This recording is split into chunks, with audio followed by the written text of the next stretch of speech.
Hello, everyone. Welcome to the binary episode of the Day Zero podcast. I'm Spectre. With me is Z. Similar to yesterday, since this is our first binary episode back from the summer break, we're going to take the opportunity to cover some cool stuff that came out over the summer, of which there was a lot for binary, both in terms of news and write-ups. Before we get to any of that, though, we'll cover the Spot the Vuln solution, which was spoiled a little bit with our last topic yesterday, but, whatever. And I'll let Z take that away. Yeah, I mean, that happens most weeks, or not most weeks, but that's happened on a number of weeks where, in some cases, the Spot the Vuln will be inspired by one of the topics we're actually covering during the week. So, not necessarily a spoiler, just a bit of a hint. I'll also mention, this is a little bit of housekeeping from last episode, but we did renumber all of the episodes. So, if you're going back trying to find old episodes, we're kind of going back just using consistent sequential like 1, 2, 3 numbering. Um, that's a little bit of housekeeping, I guess. One thing that's changed for the summer. We talked about it last stream. If you want more information on why. Other than that, for the Spot the Vuln, um, the idea here was to have something that just looked like a fairly easy regex. That what could go wrong with this. It's not too messy looking. You've got the caret symbol at the front, and that's really the only thing confusing, but appearances can be a little bit misleading. And why I think this vulnerability is actually fairly prevalent, is because that URL looks normal, api.example.net. And I guess for those of you listening who can't see this, basically you've just got a get function. You can think about this as like server side request. User controls some of the information coming in, like the URL that it's going to. And they're only supposed to be able to access the API. Ideally, an attacker is going to try and break out of that. So you've got a regex checking if it matches API or if it starts with API example.net. Problem here with this regex is simply that the dot characters in regex are your periods. Those are wildcard characters and will match any character at all. So that means instead of matching only api.example.net, this will also match api_q_example.net. Just notice how having the dot replaced with like a Q or another letter, whatever you want in there, it'll match any character in that slot. Meaning an attacker who can register that URL would then be able to get around this check and have a valid URL. So basically, Yeah, leading one of those to things where it's so simple that it throws you off a bit. Yeah, I mean, it's something you should always remember when looking at regex. Although when I had somebody present this to me during the summer, kind of inspiring this challenge, it did take me a little bit to remember, like, oh yeah, that escape, because I immediately started thinking about other ways to try and escape rather than just kind of the obvious thing with the regex. It's a fun bug though. I've definitely seen similar issues just forgetting to escape the periods a number of times when dealing with URLs and regex. It is a fairly easy thing to overlook because it looks right. But yeah, other than that, fairly straightforward thing to test for too. All right, so getting into topics, we'll start off with some news and releases. To start off news, Binja 3.1 released basically a few hours after we wrapped up our May 31st podcast for the break, so that was a little bit unfortunate in terms of timing. It was literally like, I think, an hour later. Because it was a pretty significant release. Multi-threaded analysis finally came down to the personal edition.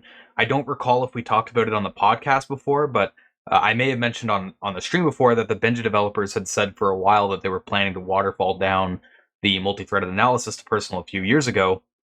But it had been so long that we started to think like, okay, maybe that's no longer the case. Maybe they like backtracked on that. But nope, it did finally happen. It's here now. It's very nice to see. There were also some other fairly big performance improvements as well, especially when it came to memory overhead. You can see towards the top of the blog post here, they have a chart showing a benchmark of the memory usage for analyzing a Chrome binary with full symbols. And on 3.0, it used 91 gigs of memory. 3.1, just 34 gigs. And I definitely felt this one when I switched to 3.1. Memory usage was a big problem for me with Binja. I only have 64 gigs of RAM in my desktop, and I frequently hit half of that just with Binja alone. on the stuff I was analyzing. Um, but even outside of memory, there was also some large improvements with analysis times. That It, same Chrome binary would take like 3 times, would be 3 times quicker on the analysis speed compared to 3.0. yeah, the analysis time's a nice upgrade, and kind of bringing the multi-threaded aspect down to the personal license. I know that's something, or I recall you complaining about that quite a bit when trying to load something in that versus IDA. Um, Actually, have you compared with IDA on anything that you kind of remember being a bit of a pain to load before? It's funny you mentioned that because I was going to bring that up as a talking point. When I was doing development and I needed to look at a binary, the disassembly, and be able to track down a bug or something, um, before 3.1, I would typically just use IDA free. I'd throw it into IDA free, let it analyze, and then and look at what I needed to look at. With the analysis speeds now, with how fast they are with multi-threading, combined with Binge's prioritization thing, where it'll prioritize analyzing what you're looking at, it's actually so much quicker for me to jump into Binja now and get what I need and then get out. Um, yeah, I've that basically flipped completely. I don't use IDA free at all anymore, really. I just go to Binja. There are a few annoyances I still have with Binja, especially when it comes to like ROP chains and stuff. Things like they're really silly things that make me feel bad for even complaining about them, like not having an offset field in the view that's like easy to see like it is in IDA. But it is like something that I notice, like having to calculate the addresses myself and stuff. It's a little bit annoying, but for the most part, Binja has overtaken IDA in a lot of things that I care about. They still have a little bit of work to do on like the API front, especially when it comes to like iOS and Windows. Although that is another thing that came with this update. They added some new type information for Windows binaries, which will be nice for people doing stuff like that. They also added like a Clang type parser and some other minor things. But yeah, overall, like 3.0 and 3.1 have been super nice updates for Benja. It's made it a lot more usable for me and a lot easier to recommend as well compared to back in like Benja 2 days. So yeah, I've been finding it really, really helpful. You're not on 3.1, right? See, I think you're. No, I didn't renew, so I'm still on somewhere in the two stream from where my last license was. That is one thing. You do get the perpetual license, so Yep, it's definitely worth bringing up. Uh, Balika in chat asked, "What do you think about IDA teams?" I don't even remember if we talked about IDA teams on the podcast, or actually, I think it came out after the podcast too, which is a fair point. Um, I don't know. It's not something that really impacts me. From what I've seen from people that work in enterprise that have used it, it's there was a plugin that basically did what IDA Teams does and did it better. It's a lot of the stuff I've heard about IDA Teams has not been positive. I'll put it that way. It doesn't seem like people like it very much. It's not as collaborative as people hoped it would be. It's basically like a glorified version control, from what I've heard. So yeah, um, haven't heard a ton of good things about it, but it's also not really my use case. I don't really need like the collaborative disassembly and stuff like that, so I can't speak as well to that feature either. yeah, Um, that's kind of the thing with it for me too. I haven't really had any opportunity to use it, and it that sort of synchronization isn't really something that's part of my flow either. Like I don't do or I'm not involved with like those long-term reverse engineering projects. I do a lot of work on like open source projects. Occasionally I'm going to look at a build to see how something, disassembles, like how what the compiler did, but not so much longer term project where that sort of collaboration becomes important. But that's my workflow and what I've been working on. So yeah, I just don't have a good way to really or any need to test it. And yeah, Bleak also mentioned they don't provide a demo. And that's another thing. Without being able to have anything to even play around with it and see how it works. Yeah, I just don't have any meaningful comments on it. yeah, it seems like Hexrays is getting a little bit more like private with what they're allowing access to and whatnot. Like you were saying, I heard that as well, that it was pretty hard to get access to it.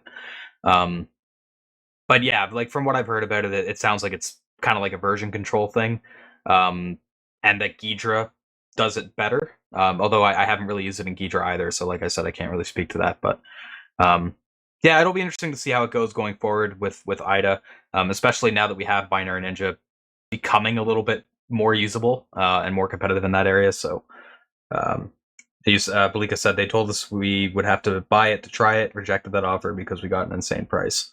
Um, yeah, if you can talk about it, I would be curious about what the price point was, because that was another talking point I saw people mentioning, was that it was really expensive for what it was, but I don't remember any exact figures. So Yeah, I just tried pulling up actually their page and just asking for a quote spawned my Thunderbird instance, wanting me to send an email to their sales team, which, okay, yeah. much more than 2 Ultra. Oh, okay. Yeah, I mean, I can't say I'm super surprised by it because it is pretty much only going to be used by enterprise, which is where they make their money. And generally in that area, I'm okay with higher prices. It kind of makes sense. But Yeah, it's very much a corporate project. Like, a if corporate you're feature, yeah. yeah, if you're in the position where I mean, you could definitely use this on a hobby thing too, but in terms of paying for the tooling, a lot of exploit dev and RE tooling is kind of focused at like the people who are making money off of doing it. And if you are making money with it, you're probably making a pretty good amount off of the work. And thus, that just pushes the prices up, making it a little bit inaccessible from the hobbyist side. Yeah, and keeping on the topic of tooling, Vector 35 also released a cool little website while we were off, which is Dogbolt, which allows you to do a direct comparison of decompilation between various decompilers, including Binja, Hexphrase, Ghidra, Snowman, Anger, and a few others. You can either choose a sample that they have, a few like pre-selected samples, or you can choose to upload a file of your own, which is it has to be less than 2 megs, so it's not like you can throw Chrome in there and get a decompilation. But yeah, it's a pretty cool little site. Obviously, it's inspired by Godbolt's Compiler Explorer, and yeah, it's just a really useful tool to see how decompilers compare when it comes to certain code patterns or architectures or whatever. Um, and it's useful for that. And ILFAC actually granted a license for Hexphrase to be used here, because when this first came out, I was like, "Wait, Hexphrase is there?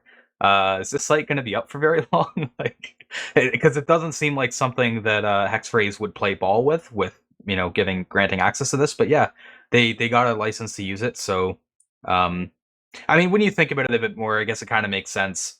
They're like, Hexphrase is going to be proud of their decompiler. It's more featureful. It's generally going to beat everything else in most things, so it makes sense to show it off in a positive light there. But yeah, I mean, you can kind of compare and see how the decompilation evolves as Binja updates, and I mean, Ghidra's not really going to change very much probably, but yeah, it's a useful tool to be able to compare and see how things work. Some of the other ones like Anger and Snowman are, I think they're mostly there just to meme on it because they do a really bad job on some of these samples. Yeah, I mean, Snowman is a bit of a meme. I was I mean, pleasantly the reverse surprised to see engineering Red Deck. Discord. Yeah, that was an interesting one to see. Yeah, well, The Red reverse Deck's engineering Discord one. literally has a bleeding eyes emoji for the Snowman decompiler. Just thought I'd throw that out there. Yeah, no, Red Deck, I was surprised to see, pleasantly surprised. It's one that I have a little bit of background with because it supported MIPS quite a while back, and I was doing a MIPS project some years ago when they made, because it's open source from can't remember who it's from right now, but antivirus company. So I'm assuming they kind of were dogfooding that as like their own internal tooling for doing some malware analysis. Um, Either way, it was just nice to kind of see it there. It's not in any sense the best one on this list there or anything, but just shouting it out, I guess. Yeah, Realize is also there, which I actually did take a look at a bit earlier in the year, because somebody was trying to shill it to me, like saying, "Oh, you should try Realize," and then I tried it, and it was like, "Oh, if I loaded anything larger than like 5 megs, it just died." So I was like, "Okay, I'm not using this anymore." But Good thing the you know, demo's limited to two. exactly, yep. For the demo, it might work fine.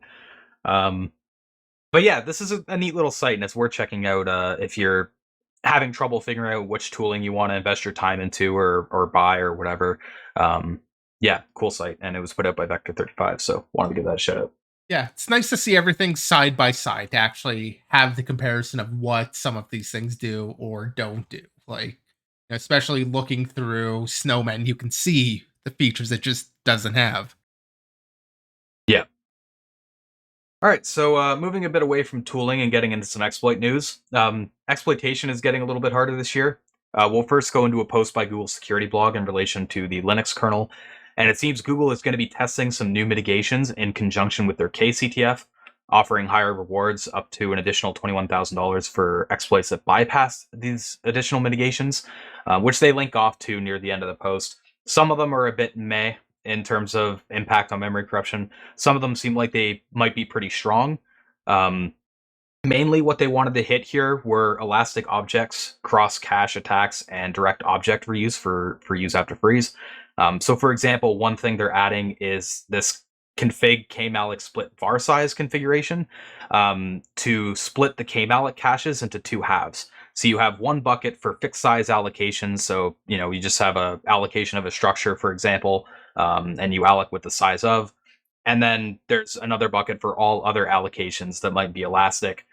So think, for example, like you have a header in the form of a structure and then like an auxiliary payload that follows it. Something like that will end up in a different bucket from fixed size allocations.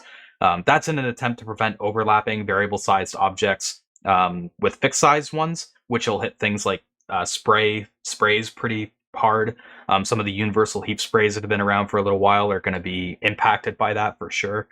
Um, they're also modifying the slub allocator so that it reserves memory ranges for specific use cases, and those pages are never reused for other objects. And this will be pretty strong in conjunction with things like heap isolation, where you might have to do some tricks to get a page reallocated and repurposed for different types of objects. Their goal with this mitigation is to make it so you can't even do that anymore, which might kill certain types of UAFs and whatnot. Especially hitting some of the more common kernel core objects like file objects or something like that. So yeah, they go to list on some of the pros and cons. Obviously, there is some additional memory overhead introduced there, though they don't think it'll be significant. The other thing they mentioned is slub memory might be handled a little bit less efficiently on the CPU side when it comes to like TLBs, transition look-aside buffers and stuff, because they'll need to use 4K page table entries. But yeah, you can check out the full list and the links we'll have on the site for the episode. These mitigations might be a bit troublesome for certain exploit types and primitives, though it does increase the max potential reward from KCTF to $133,000. So, bit of a double-edged sword there. There's an upswing on that as well. But yeah, it seems they just want to get it tested. They want to see how good are these mitigations at stopping attacks. Are they worth the performance overhead they incur? And who knows, if the tests go well, maybe we'll end up seeing these kinds of things in Android, for example, or some other Google product that leverages the Linux kernel. Yeah, and one interesting here of this post I want to call it is I'm not sure if this is from Google or who exactly this is behind this. But it's linked to from that post. They mentioned there that learn from several members of the security community, learn being linked. They have this kernel exploits recipe notebook, which I thought was kind of interesting. Has it basically tries to turn some of these different exploits that they've seen with KCTF stuff, different CVs, turning them into um not a generic recipe, but trying to normalize some of the terminology, some of the phrasing of it, I guess, into like just this sense of directions with ingredients and stuff. I don't know. It's interesting. It is an interesting way to summarize the exploits. And has some potential. So I want to shout out its existence there. I'm Yeah, not sure it's a very where neat when this style. started. It's a very neat style that they have there, doing like a cookbook style for kernel exploits, and it gives you a quick overview of like the types of techniques that are being used, which is always helpful, because a lot of the times those techniques are going to be buried inside of a POC or a long write up or something like that. There was also a bit of discussion from chat I thought I'd bring up with K9 mentioning that Linux kernel is getting Rust. Um, there is a little bit of Rust starting to come into the Linux kernel. I think Binder is one thing they really want to get rewritten, which is the Android IPC driver. Basically, anything that is very like a complex subsystem has a large attack surface and is accessible to Sandbox. There is like a drive to rewrite that in Rust. But it's not like a lot of things are getting rewritten in Rust. It's only like certain areas, and like the discussion was talking about in chat, like just because it's in Rust doesn't mean there's no issues. It just kind of kills off memory corruption for the most part. Although I think Z and I talked about this before, but it will be a bit interesting to see in the context of the Linux kernel. I would have to imagine there's going to be some unsafe code that would have to go in there. So you could even still have memory corruptions too. But There's like for unsafe example, code everywhere. The key thing with Rust, though, is that it provides the unsafe keyword, so you can look at that and see, is this unsafe code breaking any assumptions?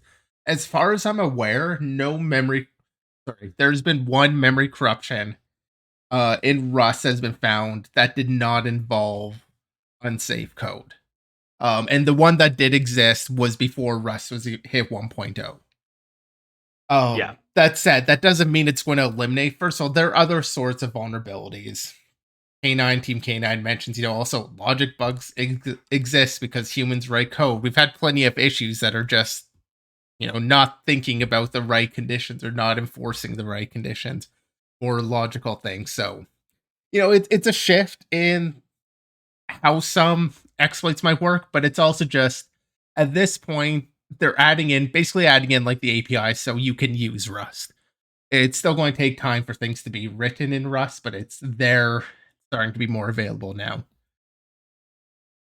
Yeah, and along those lines, I was going to point out, like, there was actually a vulnerability that was fixed this year in Binder that was a non-memory corruption type issue. I forget the exact specifics, but it was like there was something with transactions where they weren't checking the permissions properly. So, like, things like that are still going to exist, right? Um, yeah, I mean, it's worth bringing up. The Linux kernel in general is trending in a more secure direction more rapidly than in years past. There's a lot of focus on trying to secure it now with moving in more safe languages, with coming up with these mitigations, locking down configs. So yeah, I mean, there's been a lot of effort there, and like I've said before, with Google, it totally makes sense that they would be putting all this effort in because um, Busha's Busha seems a little bit like a pipe dream. I don't know if we're ever going to see that operating system come.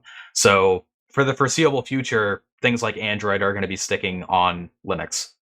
So they want it as secure as it can be for their own product's sake. Balika mentions binaries have crazy amount of bugs back in Android 6 days. Yeah, I mean, like I said, it's a really complex interface. It's a cool interface, and it's core to how Android works. So it's not something they can easily just lock down. It's an attack surface they have to deal with. So yeah. On the topic of exploitation getting harder, memory tagging finally came to Android this year. We've talked about memory tagging before, mentioning it as a big hit to memory corruption in our "What Does the Future of Exploitation Look Like" video.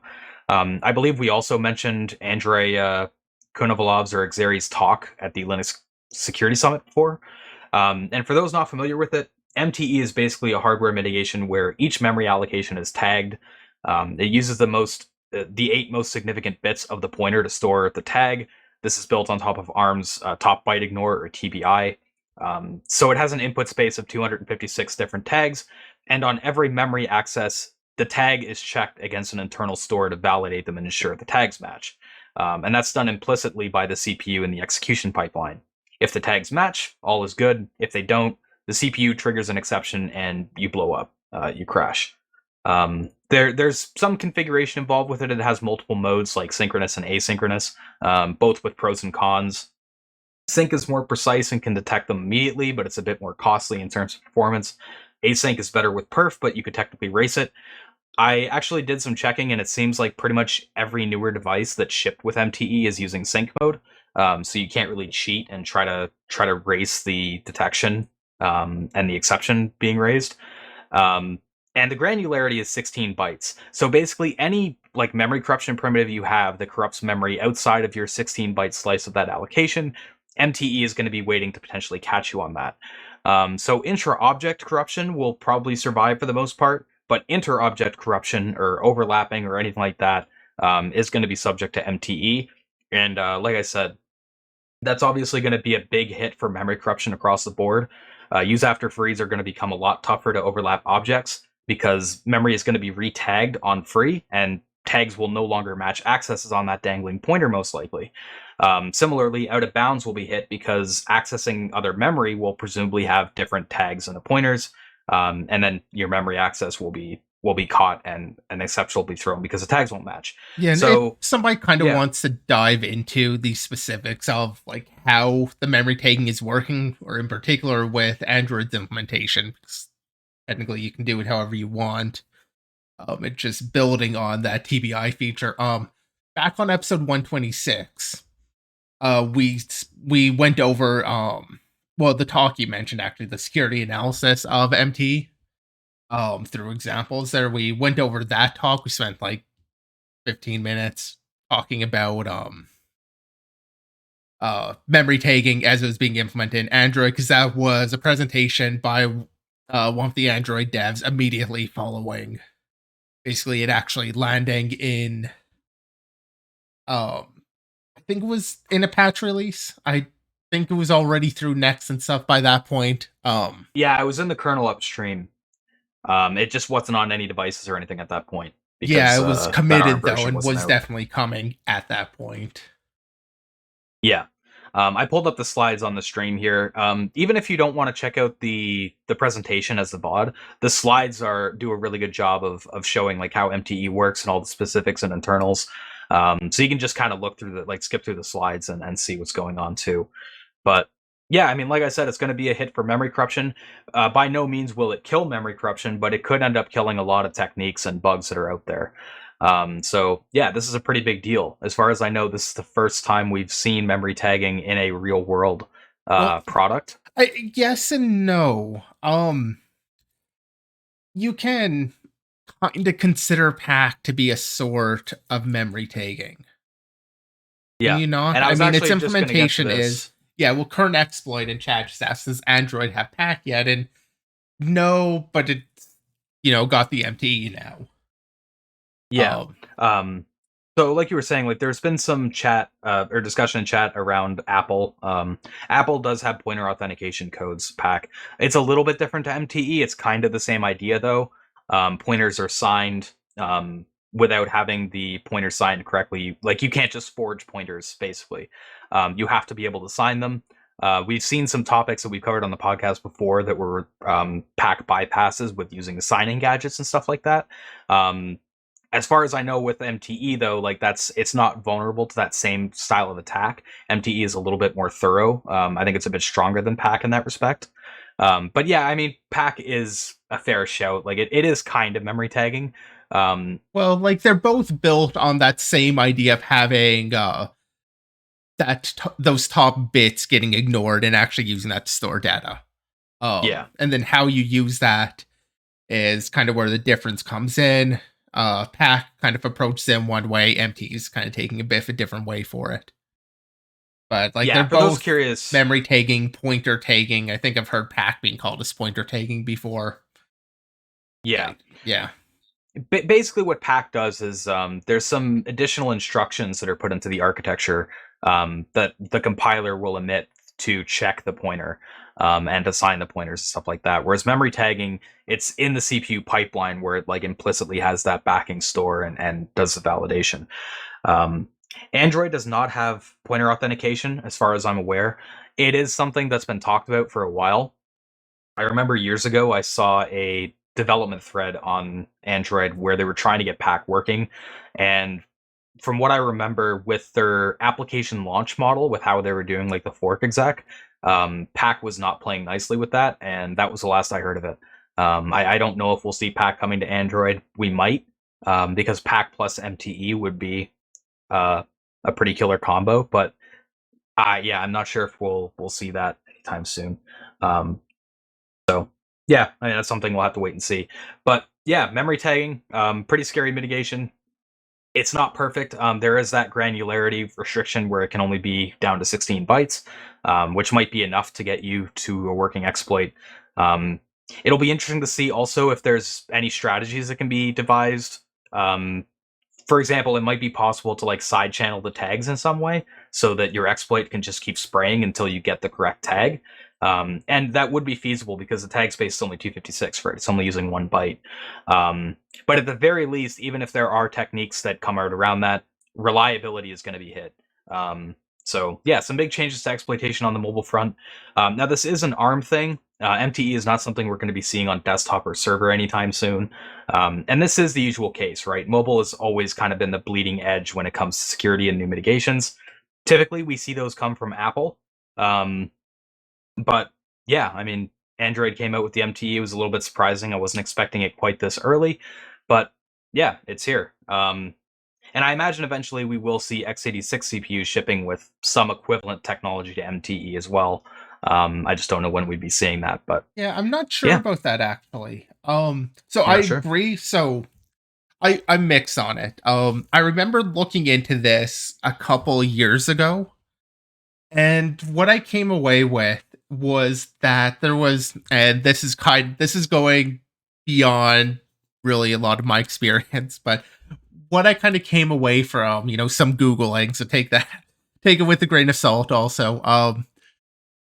Is that there was something in the actual x86 spec that was basically just like they can't use the upper bits to store data. That it was just they defined it that way. I mean, obviously they can update the spec or change it, but that would be, I guess, more effort or whatever. I don't know. It sounded like there was a pretty strong reason why, in terms of the compatibility, on why they couldn't just couldn't just add it on there. I don't know. Maybe I just misunderstood. Like, so that's not like CPU design, architecture design is not an area I ever look at. I just remember trying to look into whether or not we were likely to see it coming. And I mean, I say that, and at the same time, I can imagine it's something they want to do. I mean, we're seeing the like Intel CET, whatever AMD's doing. Like we're seeing them do that and improving security. So on that sense, I think it's coming. But I do remember looking into it once and seeing that, well, maybe there's a reason why it's not. So yeah, take that with a grain of salt. I do think we'll see more security coming, but whether or not it'll specifically be memory tagging, oh no, I guess it does feel like a pretty weak excuse to say there's something in the spec that would prevent it, because spec can always be changed. So yeah. Yeah, fair point though on the x86 arc. Because yeah, like the memory tagging does kind of rely on that ability to store metadata in the pointer. So, and yeah, Baliga mentioned Intel's doing a lot of work on adding new instructions to have better security. Yeah, like you have things like CET coming. Although that's been in the works for a while. Yeah, we will start to see more things as time goes on.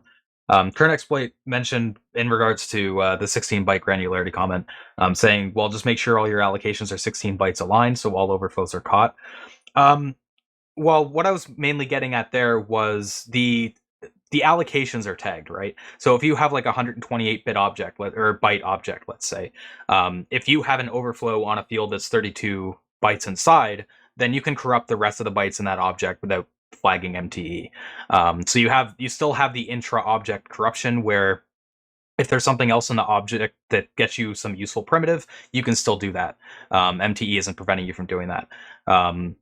So yeah, it's not so much about the alignment and more just about that concept where the tagging is on the allocation level, and it can only be fine grained down to 16 bytes. So yeah, yeah, that's pretty much everything on MTE. I figured we'd bring it up because we've talked about it quite a bit in the past, in kind of like a doom and gloom way, and it is finally here on Android. I Yeah, don't know if we'll see it creep into like the IoT space or something. If it will, that would be really interesting because we've always kind of talked about how IoT is like a fish in a barrel when it comes to exploitation. Typically, doesn't have any mitigations, but because MTE is at the hardware level, it wouldn't really require much in the terms of IoT developers to support it. So yeah, it might be something we see creep into that space as well, which would be really beneficial for IoT. But like I said, that remains to be seen if that happens. well, you still need support at the operating system level. Like IoT, they often run either their own operating system, some sort of real time system. So you still need support for tagging there. Like, yes, it's hardware backed, but you still need to do something at the OS level. It's not because the hardware doesn't know what a heap allocation is to take. This allocation is one set of memory versus another. It doesn't know anything about that. You still need something telling it. So there's still effort to bring it in. It's not something you can just turn on.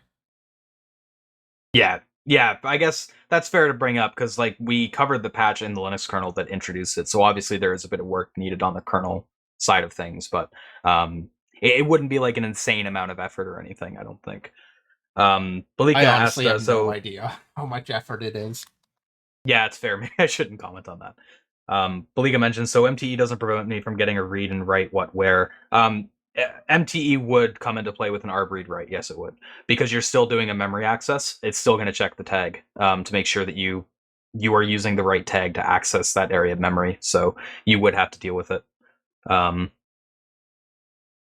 so yeah, to answer that question, Yeah, I'd you might really be able to get a tag recommend. somehow, but you would need to deal with that. Yeah. I'd really recommend checking out the talk. That was linked already, I think, but it goes through like he lays out the whole implementation and goes through some of the problems with it. Um, it's just a very good talk. I honestly would even recommend watching the video. He does a great job. Kind of entertaining. I mean, for that sort of talk. Oh no, I enjoyed it. But it goes into a lot of good details about the practical aspects of here's MT, here's what it can and can't do, and where they're looking to take it. Yeah, and what some dude mentioned with the async mode, that is something he talks about in there as well. Yes, in theory, it is possible to race it in async mode. That said, like I said, the devices I've seen use the sync mode anyway, so I don't know how much use the async mode will see. Anyway, yeah, we'll wrap it up there on the MTE, and we'll move on to some exploits. So to lead off the exploits for this episode, we have a post by Sarah Mar on an XNU kernel vuln that was introduced in iOS 15, an iOS 15 beta, and it got patched in 15.4. This is a root cause analysis. The vulnerability and proof of concepts were available a little while ago. Some of you might have seen this inactive tweeted out the proof of concept back in March. I don't remember if we talked about it on the podcast. I don't think we did because there wasn't really many details. And where Z and I aren't really in the iOS space, the POC didn't really mean much to us at the time. But it turns out the vulnerability is actually very trivial, as demonstrated by the patch. It seems that IPC K-message get from user in conjunction with pre-allocated K-messages can end up receiving a size that's larger than the buffer for the pre-allocated K-message. And there's no bounds checking that considers like the size and the max trailer size. So the patch just adds a check to see if it exceeds the pre-allocated K-message size and bails out. Triggering the vuln is a little bit constricted because there's only one type of port that still uses pre-allocated K-messages, which is MK timer. It seems to be like this pre-allocated, this idea of pre-allocated K-messages is kind of an older thing. A lot of other subsystems have moved away from that, with MK timer being the straggler in that department. But yeah, like even if you can create the pre-allocate message, the question then becomes how do you get the out of bounds right to trigger? This is where it starts to get into more of the iOS systems knowledge. It's a little bit out of my area. But the write-up then talks about exception ports, which are where exception messages are sent in the event of like a fault or a breakpoint or whatever. And it talks about the fact that you can register your thread's exception port. So if you look at the beautified POC at the top of the post, you'll see that it creates an MK timer. It gives itself this mock message type make send type and registers the MK timer as an exception port for the ARM thread state, which will contain the general purpose registers of the GPR state, which then gets copied into the pre-allocated K message and can overflow. When the POC is ran, in this case, it was ran on iOS 15.3 on a virtual device through Corellium.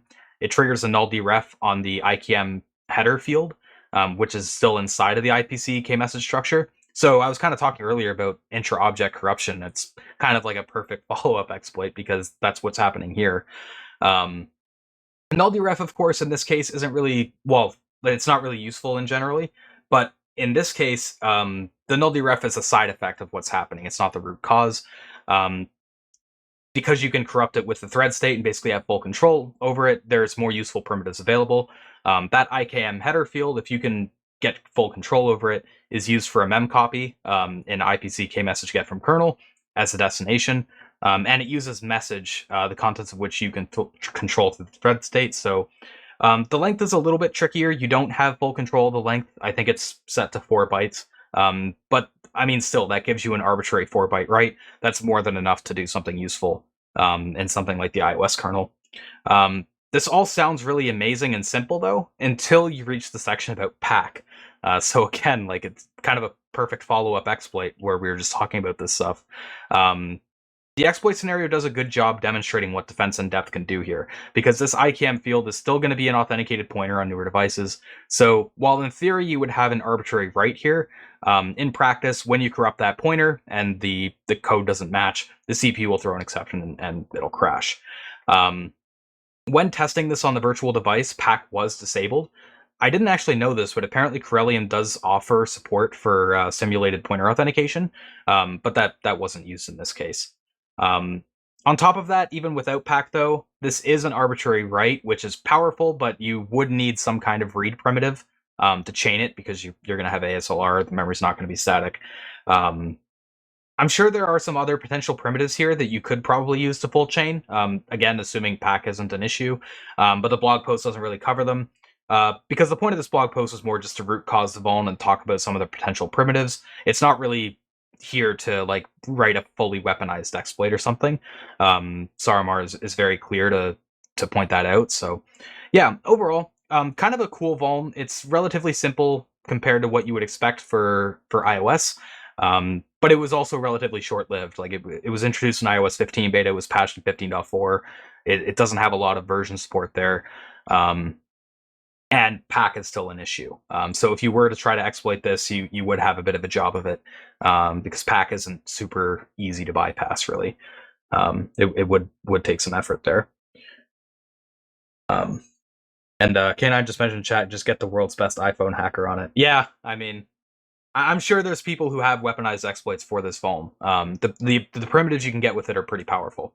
Assuming you can get around PAC, this should be like relatively straightforward to get root on iOS. But yeah, PAC's kind of the key thing. I'm not sure if you'd really be able to get any like anything that would be standalone if there's some sort of side channel you can pull information out from. But if you had a PAC bypass, then the rest of this doesn't seem all that difficult. It just really depends on that other step, which it's kind of like in other exploits where, you know, people maybe don't deal with ASLR. Sometimes you just need a separate exploit. So focus on what you've got, talk about that, and, you know, leave that for somebody else. Not necessarily impossible. It's just not in scope. Like it takes a different bug. Yeah. But yeah, I mean, the main thing that made this vulnerability blow up a little bit was the fact that the POC was like tweetable. That was kind of Synactive's joke about it. Yeah, fairly easy bug to trigger there, which makes me wonder how this vulnerability was found. I wonder if it was found with something like fuzzing. I'm edging towards maybe not, because there is a bit of setup involved that seems like it would be a bit counterproductive to how a fuzzer would work, like setting up these custom exception ports and stuff like that. But yeah, I mean, it's fun to speculate on that. Obviously, we don't know where it's coming from. Apple will never know. So it's just fun to talk about, but yeah, not something we can know concretely. Yeah, I don't know. On the fuzzer side, I do feel like it's something that, you know, if you were throwing syscaller that can do that dependency resolution sort of thing, feels like it might be able to figure out that sort of input could be useful and, you know, have a fuzzer figure that out. It doesn't seem impossible, at least in my mind.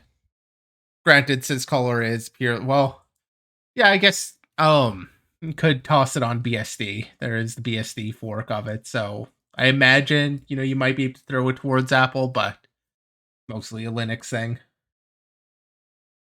Yeah. Getting into a topic where we do have a little bit more information on the methodology side of things, we have a blog post by QuarkSlab. on a vuln they found in the Titan M, which is the security chip added into Pixel phones by Google and the third gen Pixels. I'll let Z take this one.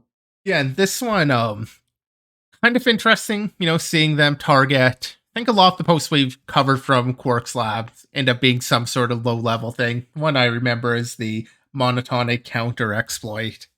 But this one, Titan M, so the security chip on Androids since Pixel 3, sorry, not all Androids, but on Google's smartphones, they introduced Titan M security chip. So that's going to be your store for like crypto keys and stuff. So kind of a sensitive area to find vulnerabilities in. And kind of similar to other times we've talked about trusted execution environments, and like security chips. The vulnerability seems pretty simple and straightforward, at least to start with. It does give a kind of weak primitive. With core vulnerability is effectively one of the arguments. So you're sending your command out to the Titan M, and one of the arguments ends up being used as an offset to a stack buffer. No bound checking on it. So you get a 1 byte write relative to that stack buffer. So pretty simple issue, similar to what we've seen. And I guess I will show, they go into how they actually set up their fuzzer and did some fuzzing against Titan M. Worth a read if you want to go down that route. They did a Unicorn QEMU based setup there, so emulation based fuzzing. Worth a read if you want to go into that, but I won't talk through everything there. I'm sorry, I'm just seeing in chat that we might have. Okay, sorry. There's just something we missed, and I was getting distracted by our chat. Talking about the vulnerability here, though, I was just mentioning you've basically got the import key request coming in. That has, a couple parameters you can send in.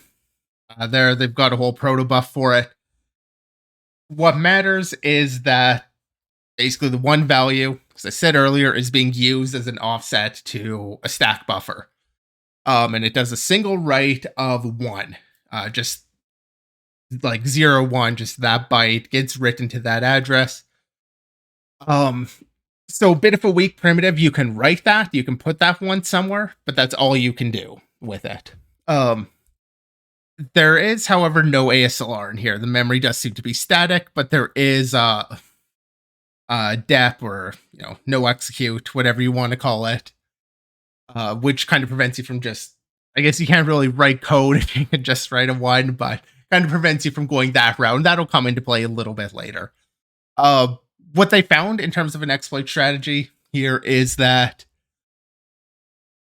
if they use a particular offset, see if it's in here. They use the offset A204, which frankly doesn't mean anything to us. But what they were able to do is overwrite a pointer to the data for any of the keymaster exchanges. Keymaster exchanges, that's where the Android device is actually trying to communicate with the Titan M. One thing you can do, have this keymaster exchange. It's going to do its thing there. It's going to send over whatever command it wants or like its request and get the response.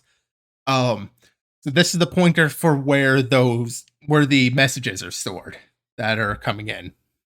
So it writes a 1 to one of those bytes in the address, moving it quite a bit, putting in one of the more significant bytes, moving it somewhere that they were able to control. So they shift this pointer, put it somewhere that's a little bit more under. Sorry, not that they control them. They can only write that 1, but so that it overwrites more important data. So basically they went from the 1 byte out of bounds write, use that to modify a pointer to create a larger out of bounds write. And what they specifically found, they had their own little layout here, was 556 bytes into whatever payload they sent from Android. It would just jump to that address. So that gave them code execution. Again, they can't just inject shell code. There's write-x or execute. And do that. So they had to go the ROP route, and that's where, limited gadgets. This is a security chip. Not a lot to work with. So they were missing or at least their first challenge here, was missing a stack pivot gadget.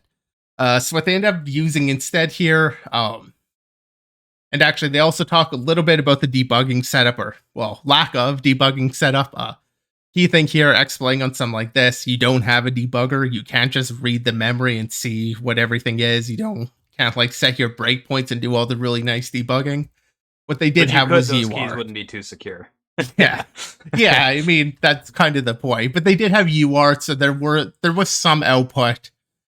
There was some access there, but it was limited. And they talk a little bit about those challenges too.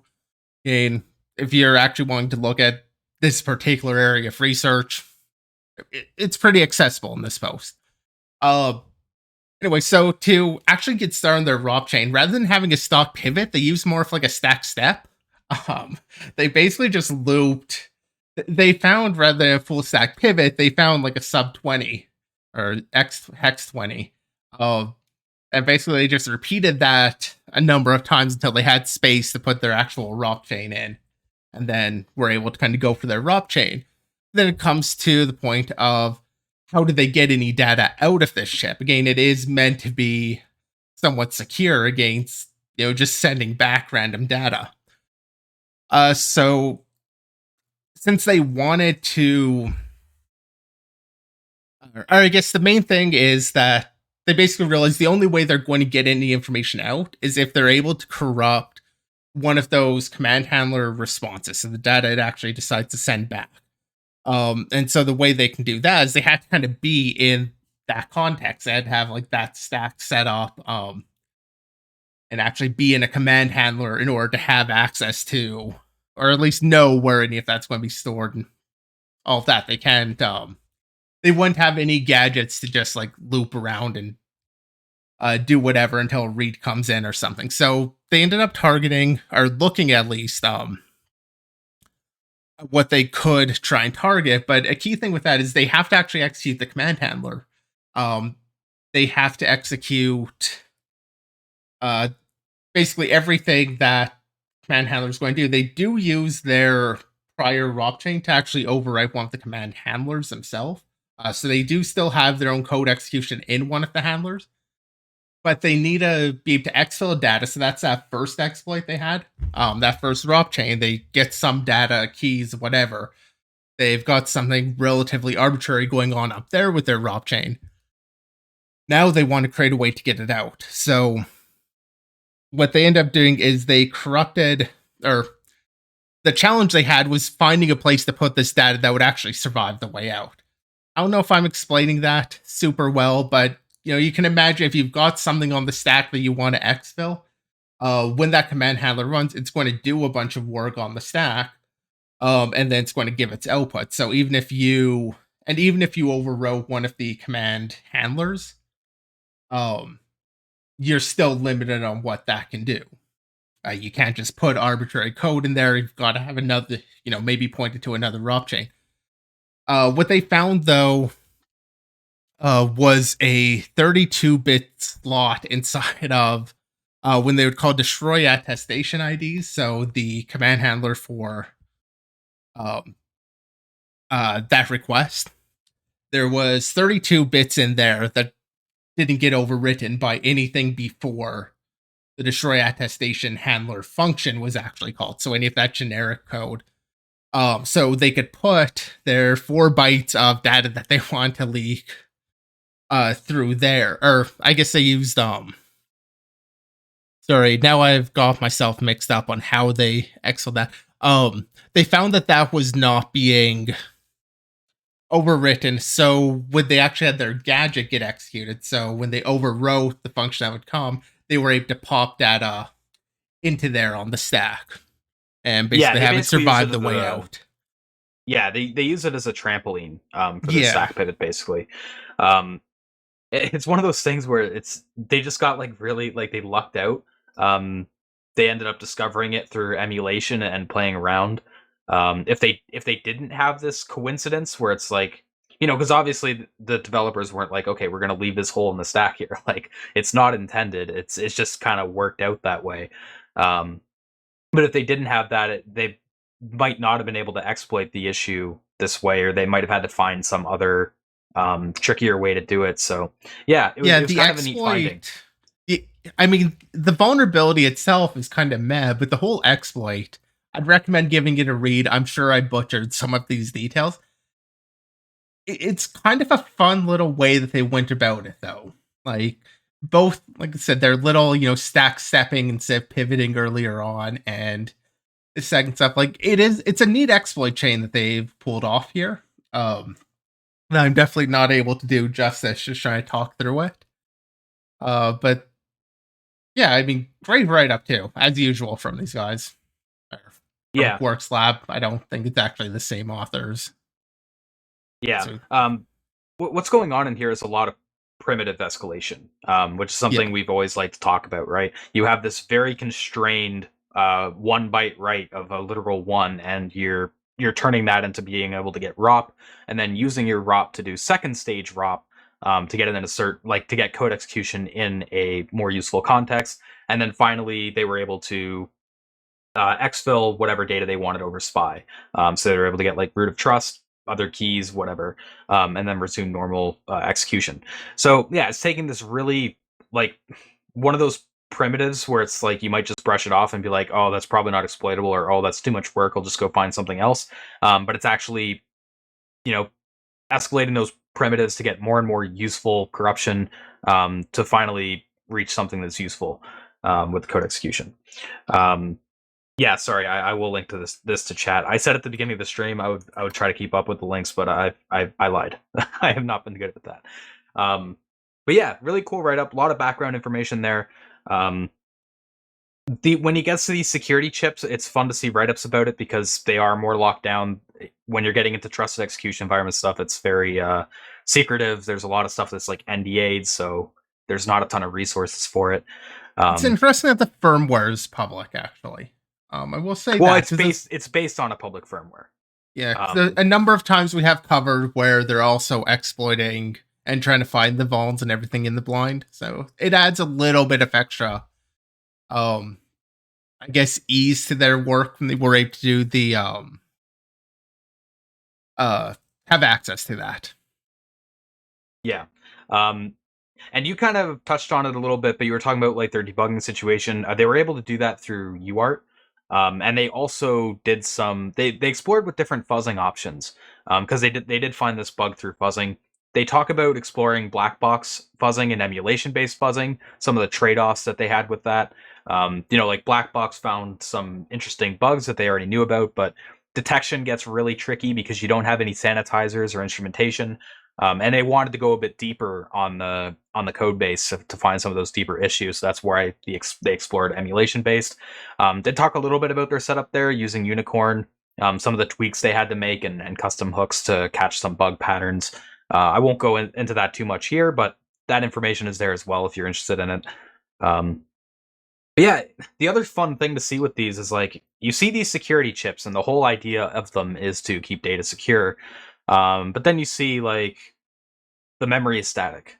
There's no ASLR. The only mitigation that's in place is no execute. Um, and yeah, there's just certain things where it's like you would think it would be a little bit harder to exploit a memory corruption. And like even the vulnerability itself, right? It's a very trivial vulnerability. It's just a parameter that's getting through that's not being validated. Any like fuzzing should have caught this relatively quickly, which makes you wonder like, are they even fuzzing the firmware that they're putting on the Titan chip?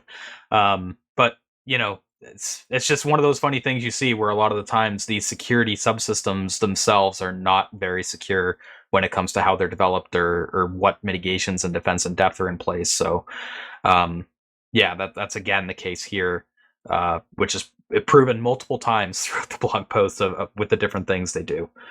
And Baliga mentioned reminds me of the exploit in MTK where you could overwrite a pointer that makes you able to write a hex 0 anywhere you want, leaving the code exec. Yeah, it sounds like a similar situation to what they have here in terms of the initial primitive. So Yeah, I mean, having control, basically having a memory write of anything, so even an uncontrolled write to an arbitrary location, it feels like a weak primitive, but we've seen it exploited a number of times. Like it is still often seems to be a fairly exploitable primitive. But it is one that usually takes at least more effort to figure out. It's not as easy. Yeah, more stages. Yeah. And speaking of complex exploitation, we'll get into our next topic here, which was a Linux kernel exploit and vulnerability in IOU ring. This was a IOU ring used after free, which was disclosed and was used in Google KCTF. Since this is an IOU ring, it's an unprivileged LPE to root. No namespace shenanigans or anything are needed. It's fully like unprivileged. For those not familiar with what IOU ring is, it's a newer subsystem that came in Linux 5.1, and it's basically a syscall interface for doing async I/O. And performance is like the key factor behind IOU ring. That you want to do I/O fast if you're using IOU ring, and it uses ring buffers for keeping track of I/O requests, and these buffers are shared between user and kernel space. And that again feeds into that performance mindset. You're reducing the overhead of crossing the user to kernel boundary to get data across by just using shared memory. But it's a very complex subsystem with a lot of different opcodes, and it has shared memory, plus it's unprivileged. So it's a prime attack surface to look for bugs, and that's why we've seen so much research in that area for the last few years. This blog post covers a good bit of background on IOU ring. I'm going to try to only really cover what's relevant for the bug. But IOU ring has two important queues which are attached to the context, being the submission queue ring buffer and the completion queue ring buffer. They're often abbreviated to SQ and CQ. A file descriptor is then given once the shared space is created, and you can map the ring buffers into user space using that file descriptor. Submitting a request is as straightforward as filling a submission queue entry into that submission queue and then using IOU ring enter to submit the number of submission queue entries you want to process. Typically, these requests will be asynchronous, but it is also possible to use synchronous IO requests in case you need that for some reason, which you could do by setting the iOS QE link flag in the submission queue entry. Also inside the submission queue entry is an opcode field or a type, which lets you specify what kind of operation you want to do. So it's sort of like an ioctl built into the SQE.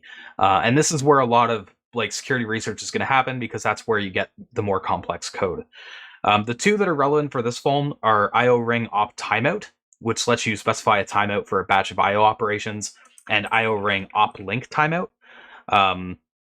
These are both used for setting timeouts for the operation, right? So link timeout lets you do a targeted one for a specific operation, and you can kind of see the edge case that might pop up here. What happens if you try to race a link timeout with a regular timeout?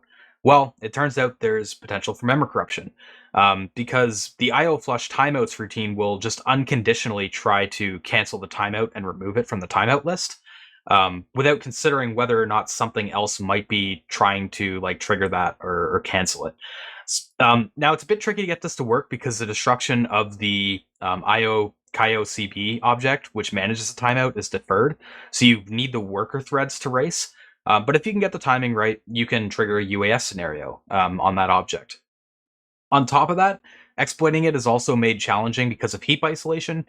Generally, only other IO KIOCB objects are going to be able to overlap, especially because you're dealing with a race condition here and you have a fairly narrow window.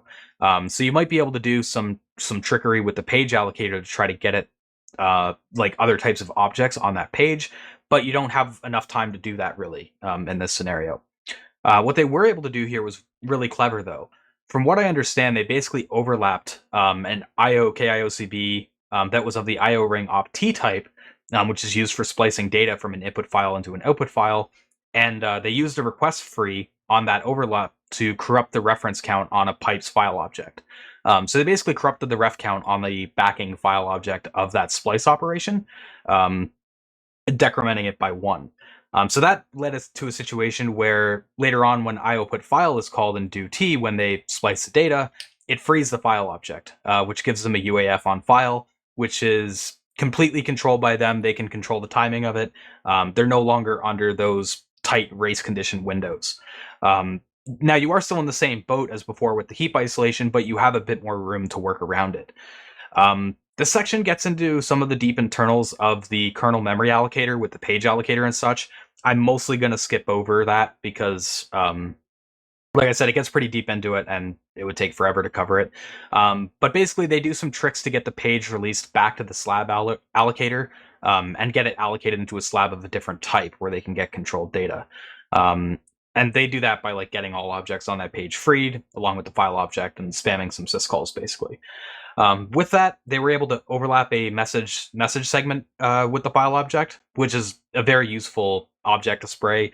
You can set it pretty easily with message send, and it has a lot of useful primitives it can offer. Um, they then use that to trigger another use after free by getting the file object freed with close after some careful spraying, which gives them the use after free on message seg itself. Um, they use this twice. They use it the first time to get an info leak by overlapping the message seg with a TLS context, and then they can leak the TLS contents, which contains pointers and stuff, so you can defeat ASLR and get whatever pointers you need to calculate where you are. And then they use it again to smash the SK proto field to fake a file ops table and finally hijack code execution through get sock opt. So basically, they use like a chain of 4 use after freeze here. It's pretty insane. I don't think I've ever seen a chain go through use after freeze quite like that. It is a very long chain. From what I remember, because I talked to one of the like authors of this exploit, it wasn't super reliable, which is kind of what I would expect when you're trying Not to surprising. do memory corruption Yeah. 4 times like that. But with KCTF, it doesn't need to be the most reliable thing in the world, so it worked. But yeah, like I said, they basically took 1 use after free and turned it into 4 to get all the primitives they needed. While we didn't cover the page allocator stuff here and the tricks used to get a page reused for different object types, I would suggest checking out that section of the write-up if you are interested in that or if it's something that you might need. It is a good read if you want to know more of the allocator internals, and it could be useful to know if you need to get out of a tough exploit spot. Being able to massage the allocator to do what you want is a very useful trick to have in your toolbox, which is exactly why that KCTF topic I was talking about earlier, Google's trying to add mitigations to prevent you from doing that because it is so useful. But yeah, very, very long write-up. There is a lot to get through, but there's a lot of cool stuff here too. And the vulnerability is fun. I mean, whenever you have race yielding UAFs like that, races are just a really cool bug class, and it's not every day you see a chaining of 4 UAFs. So yeah, cool Yeah, in post. terms of the whole post, like, it's long, but it generally, I think it explains everything pretty clearly. I thought it was a pretty solid post, and yeah. Yeah. So that's pretty much all the hard topics we have. I do have a few shoutouts that I wanted to mention that also came out over the summer. I'll start off with a few console related things. A few days ago, CTURT released a write-up on a vulnerability in the PS2 emulator, which is present in the PS4 and PS5. Relatively straightforward bug in the CDVD SNN command IO registers. It's kind of similar to the Titan M bug, actually. They just take a status index and use that to index into a buffer. There's no bounds checking. So by simply writing consecutively more than like 16 times, you can overflow the status buffer. He then escalates that to a more controlled out of bounds write and talks about some other potential primitives, such as arb read write, code exec, and other things. And towards the end, talks about ropping and getting code exec inside the emulator.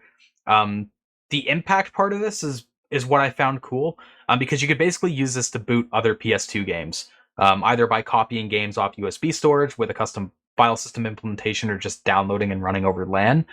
So there's kind of that aspect to it. It could also be useful for as part of an exploit chain, though, too, because the PS2 subsystem is something they can't very easily patch, and it has JIT privileges, which is why he was looking at it in the first place. This is just part 1 and deals with like the ropping and such. Part 2, I believe, is going to go into like more of the arbitrary code execution and taking advantage of the JIT functionality, but that's not out as of yet. But yeah, I just wanted to shout it out because I thought some may find it interesting. Especially when it involves something like the PS2. The PS2 is one of those things where even years later, I mean, how long has it been since the PS2 came out? It's still somewhat relevant to hacking newer consoles, so that's a cool aspect to it.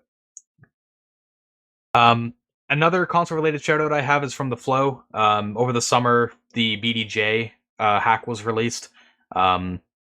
This was actually put out at Hardware I/O. So the conference talk and everything is out.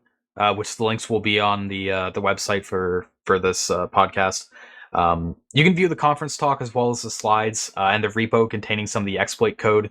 There's also a HackerOne report, which actually I'll bring up on the stream because it does a bit more of a succinct job of demonstrating what the vulns are, whereas the repo is just an implementation of like one or two of them. I'll link it in chat here too. But yeah, there's basically 5 vulnerabilities he goes through. One was a deserialization issue.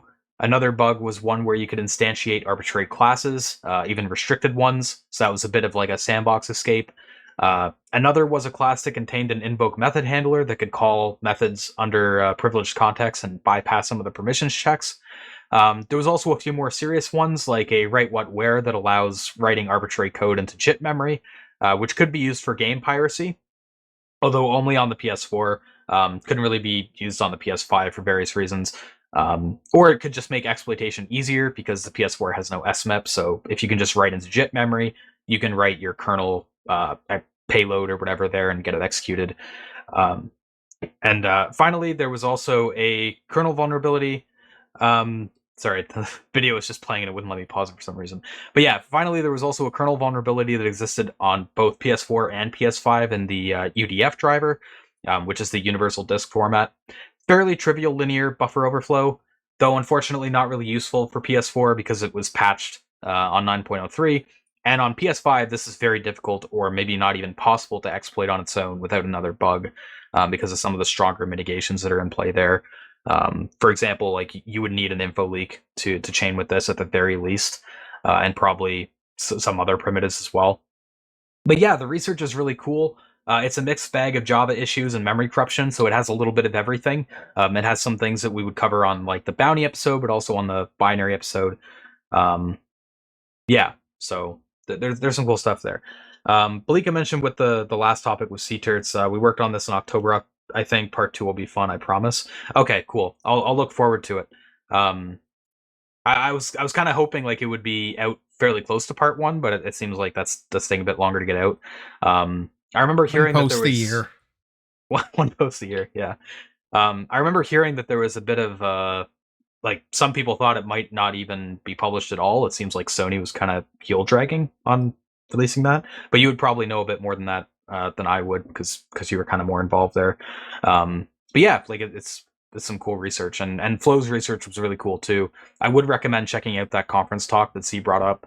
I was actually considering like when I saw it was being presented at Hardware I/O, I was like, man, it would be really cool to actually like fly there and see it, but it wasn't really reasonable at the time. It was like 2 days before it was going. I wasn't going to book a flight for that, but I wanted to.